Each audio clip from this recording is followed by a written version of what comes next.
Good morning. നമുക്കിന്ന് ചോറിൻ്റെ കൂടെ കഴിക്കാൻ പറ്റിയ നല്ലൊരു ഒഴിച്ചുകറി ഉണ്ടാക്കിയാലോ. വളരെ എളുപ്പത്തിൽ ഉണ്ടാക്കാൻ പറ്റിയ ഒരു ഒഴിച്ചുകറിയാണ്. കുറച്ച് തൈരും കുറച്ച് പച്ചമുളകും ഉണ്ടെങ്കിൽ നമ്മുടെ ഒഴിച്ചുകറി വളരെ എളുപ്പത്തിൽ റെഡിയാകും. നമ്മുടെ തൈര് മുളക് കറിയാണ് കേട്ടോ ഇത്. നമ്മുടെ തൈര് മുളക് കറി എങ്ങനെയാണ് ഉണ്ടാക്കുന്നത് നമുക്ക് നോക്കാം. നമുക്ക് നമ്മുടെ ഇൻഗ്രീഡിയൻസ് നോക്കാം. ഞാനിപ്പോൾ ഒരു 1/4 ലിറ്റർ തൈര് എടുത്തിട്ടുണ്ട്. അത് തൈരെന്ന് പറഞ്ഞിട്ടുണ്ടെങ്കിൽ കട്ട തൈരിൽ വെള്ളം ചേർത്ത് ഒന്ന് ലൂസാക്കി എടുത്തതാണ് കേട്ടോ.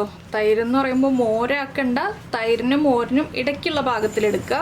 പിന്നെ എടുത്തിരിക്കുന്നത് 6 ഉള്ളി, 6 8 ഉള്ളി എടുക്കാം, 8 പച്ചമുളക്, 1 പീസ് ഇഞ്ചി. ഒരുപാട് എരിവുള്ള പച്ചമുളക് വേണ്ട, ഒരു മീഡിയം എരിവുള്ള പച്ചമുളക് മതി.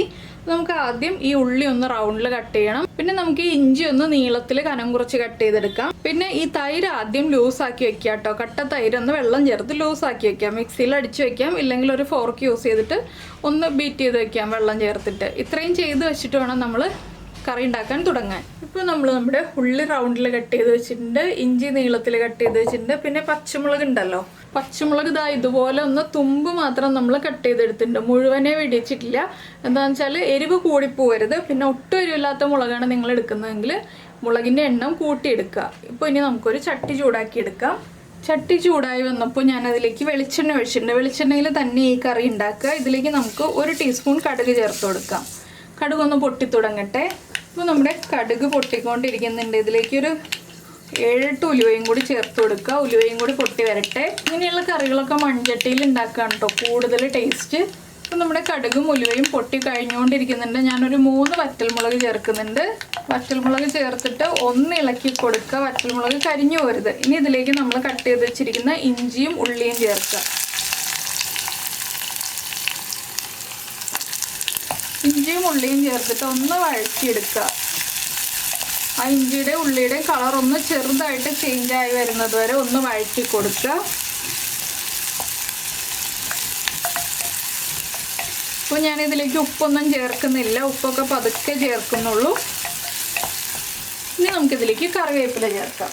2-3 തണ്ട് കറിവേപ്പില വേണം. കറിവേപ്പിലയും കൂടി ചേർത്ത് നന്നായിട്ട് ഇളക്കി ഇനി ഉള്ളി ഒന്ന് ലൈറ്റ് ബ്രൗൺ ഷെയ്ഡായി വരട്ടെ, അതുവരെ ഇളക്കി കൊടുക്കുക. ഇപ്പോൾ നമ്മുടെ ഉള്ളിയൊക്കെ ഒന്ന് കുക്കായി തുടങ്ങുന്നുണ്ട്. ഇതിലേക്ക് നമ്മൾ കട്ട് ചെയ്ത് വെച്ചിരിക്കുന്ന പച്ചമുളക് ചേർക്കാം. പച്ചമുളക് ചേർത്തിട്ട് പച്ചമുളകിൻ്റെ മുകളിൽ ആ ഒരു വൈറ്റ് കളർ വരില്ലേ, പച്ചമുളക് ഒന്ന് ചെറുതായിട്ട് മൊരിഞ്ഞ് വരില്ലേ, അതുവരെ നമ്മൾ വീണ്ടും ഇളക്കി കൊടുക്കുക. ഈ ഒരു സ്റ്റേജിൽ നമുക്ക് ഈ ഒരു കറിക്ക് ആവശ്യമായിട്ടുള്ള ഉപ്പ് മുഴുവനെ ചേർത്ത് കൊടുക്കാം. ഉപ്പും കൂടി ചേർത്തിട്ട് നന്നായിട്ടൊന്ന് ഇളക്കുക. ഇനി പച്ചമുളകിൻ്റെ മുകളിൽ ഞാൻ പറഞ്ഞതുപോലെ കളറ് മാറി വരുന്നത് വരെ നമ്മൾ വീണ്ടും ഇളക്കി കൊടുക്കുക. അപ്പോൾ ഉള്ളി ആദ്യം തന്നെ നന്നായിട്ട് ബ്രൗൺ ആവുന്നത് വരെ നമ്മൾ വെയിറ്റ് ചെയ്യേണ്ട. പച്ചമുളകും കൂടി ചേർന്ന് വരുമ്പോൾ ഉള്ളിയുടെ കളറ് വീണ്ടും മാറിക്കോളും. അതിനനുസരിച്ച് നമ്മൾ ഉള്ളിയുടെ കളറ് മാറി വരുമ്പോൾ പച്ചമുളക് ചേർക്കാൻ പാടുള്ളൂ. ഇനി ഒരു 2 മിനിറ്റ് ഒന്ന് പച്ചമുളക് ചേർത്ത് വഴറ്റിയെടുക്കുക. എന്താണെന്ന് വെച്ചാൽ എരിവ് കൂടുതലുള്ള പച്ചമുളകാണെങ്കിൽ 2 മിനിറ്റ് വഴറ്റുമ്പോൾ പച്ചമുളകിൻ്റെ എരിവൊന്ന് കുറഞ്ഞു വന്നോളും. പിന്നെ ഞാനിത് 2 മിനിറ്റ് ഒന്ന് വഴറ്റിയെടുക്കട്ടെ.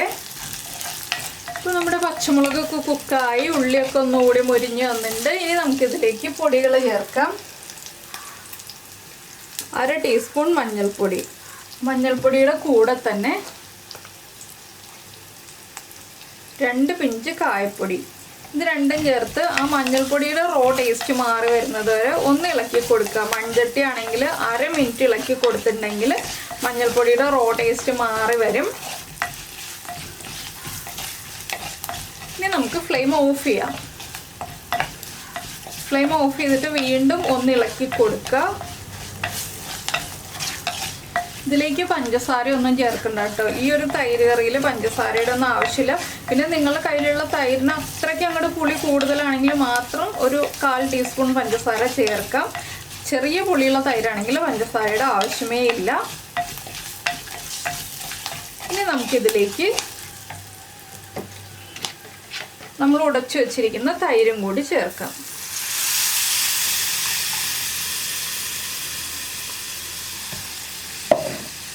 അപ്പോൾ ദാ ഇളക്കി മിക്സ് ചെയ്യുക.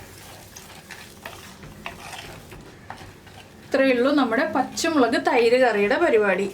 അപ്പോൾ എങ്ങനെയുണ്ട്? എല്ലാവർക്കും വളരെ എളുപ്പത്തിൽ ഉണ്ടാക്കാൻ പറ്റിയ റെസിപ്പിയാണ്. ബാച്ചിലേഴ്സിന് എളുപ്പത്തിൽ ഉണ്ടാക്കാം. ഓഫീസിൽ പോകുന്ന വീട്ടമ്മമാർക്കാണെങ്കിലും വെറുതെ വീട്ടിലിരിക്കുന്ന വീട്ടമ്മമാരുണ്ടല്ലോ, വെറുതെ വീട്ടിലിരിക്കുന്നതെന്ന് വെച്ചിട്ടുണ്ടെങ്കിൽ നമ്മളിപ്പോൾ ജോലി ചെയ്യാനായിട്ട് ഇന്നിപ്പോൾ കുറച്ച് തിരക്കൊക്കെയാണ്, നമുക്ക് പെട്ടെന്നൊരു കറി ഉണ്ടാക്കണം എന്നുള്ള വീട്ടമ്മമാർക്കൊക്കെ ആണെങ്കിലും നമുക്ക് എളുപ്പത്തിൽ തയ്യാറാക്കാൻ പറ്റിയ റെസിപ്പിയാണ്. അപ്പോൾ എല്ലാവരും ഒന്ന് ട്രൈ ചെയ്ത് നോക്കുക.